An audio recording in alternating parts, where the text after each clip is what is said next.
आज की breaking news में हम दो अहम खबरों पर नजर डालेंगे। पहली खबर अफगानिस्तान से है। नमाज के वक्त धमाके में 100 की मौत, आईएसआईएस ने ली उस हमले की जिम्मेदारी। दूसरी खबर अरुणाचल प्रदेश हिंदुस्तान से है। चीन ने अरुणाचल प्रदेश में फिर से घुसपैठ की और भारतीय सैनिकों ने इसे नाकाम बनाया।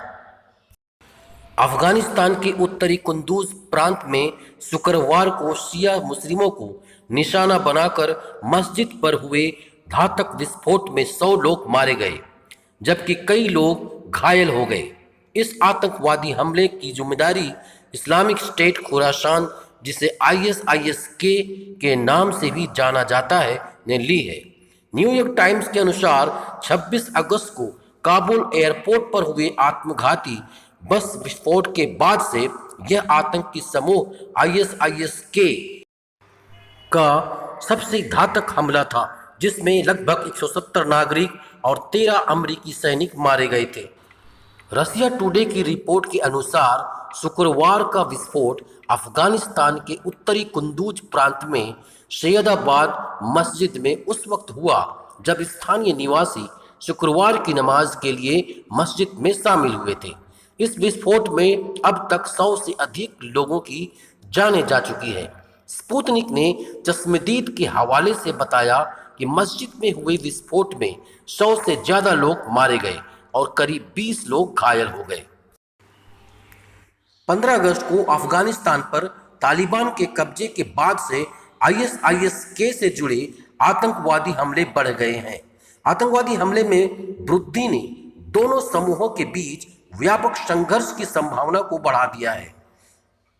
आतंकवादी समूह इस्लामिक स्टेट आईएस ने मस्जिद में हुए हमले की जिम्मेदारी ली और अपने दावे में आईएस ने आत्मघाती हमलावर की पहचान की एक उइगर मुस्लिमों के तौर पर की और कहा कि हमले में शियाओं और तालिबान दोनों को निशाना बनाया गया, जो कि चीन से उइगरों की मांगों को पूरा करने में बाधा बन रहे हैं। इस्लामिक स्टेट समूह के आतंकवादियों का अफगानिस्तान के शिया मुस्लिम अल्पसंख्यकों पर हमला करने का लंबा इतिहास रहा है। शुक्रवार को जिन लोगों को निशाना बनाया गया वे हजारा समुदाय से हैं, जो सुन्नी बहुल देश में लंबे समय से भेदभाव का शिकार बनते रहे हैं। यह हमला अमेरिका और नाटो सैनिकों की अगस्त के अंत में अफगानिस्तान से वापसी और देश पर तालिबान के कब्जे के बाद एक भीषण हमला है। अफगानिस्तान में संयुक्त राष्ट्र मिशन ने शुक्रवार के हमले की निंदा की और कहा कि यह धार्मिक स्थलों को निशाना बनाकर की जाने वाली हिंसा की पद्धति का हिस्सा है।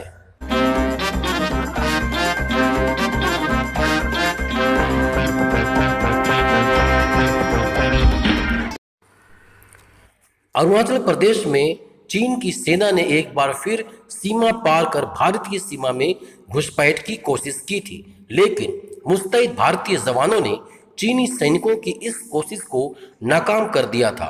पिछले हफ्ते की गई इस घुसपैठ की कोशिश को लेकर यह भी कहा जा रहा था कि भारतीय सेना ने चीनी सैनिकों को हिरासत में भी लिया था। अब इस पर चीन की तरफ से प्रतिक्रिया भी सामने आई है। चीन ने कहा कि चीनी सैनिकों की हिरासत में लिए जाने के बारे में उसे कोई जानकारी नहीं है।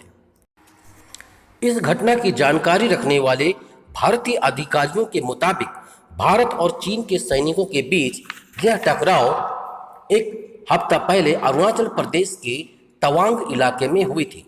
सूत्रों ने भारतीय मीडिया से कहा कि तवांग के पास दोनों ही देशों की पेट्रोलिंग पार्टी आमने सामने आ गई थी। इस दौरान दोनों सेनाओं के बीच हल्की तकरार हुई थी। जब चीनी विदेश मंत्रालय के प्रवक्ता झाओ लिजियान से एक प्रेस वार्ता में इस बारे में पूछा गया, तब उन्होंने कहा कि मुझे इसके बारे में कोई पुख्ता जानकारी नहीं है। नई दिल्ली में हिंदुस्तान टाइम्स से बातचीत में एक भारतीय अधिकारी ने कहा कि यह टकराव लाइन ऑफ एक्चुअल कंट्रोल के पास हुई थी। ऐसा इसलिए होता है क्योंकि एलएसी के पास भारत और चीन बॉर्डर पर सीमांकन नहीं है। भारत हमेशा से ही इस तरह के विवादों को मौजूदा समझौतों और प्रोटोकॉल के माध्यम से हल करने पर जोर देता आया है। चीन अरुणाचल प्रदेश के कुछ इलाकों को तिब्बत का हिस्सा बताता है और इसे अपना मानता है, लेकिन भारत शुरू से ही इस बात पर अड़ा हुआ है कि जिस हिस्से को चीन अपना बताता है वो भारत के अरुणाचल प्रदेश में है। अरुणाचल प्रदेश के अलावा लद्दाख में भी सीमा के पास चीन अक्सर घुसपैठ की कोशिश करता है, लेकिन वहां भारतीय सेना की मुस्तैदी की वजह से चीन को मुंह की खानी पड़ती है। आपसे रिक्वेस्ट है इस चैनल को लाइक, कमेंट और सब्सक्राइब जरूर करें। धन्यवाद।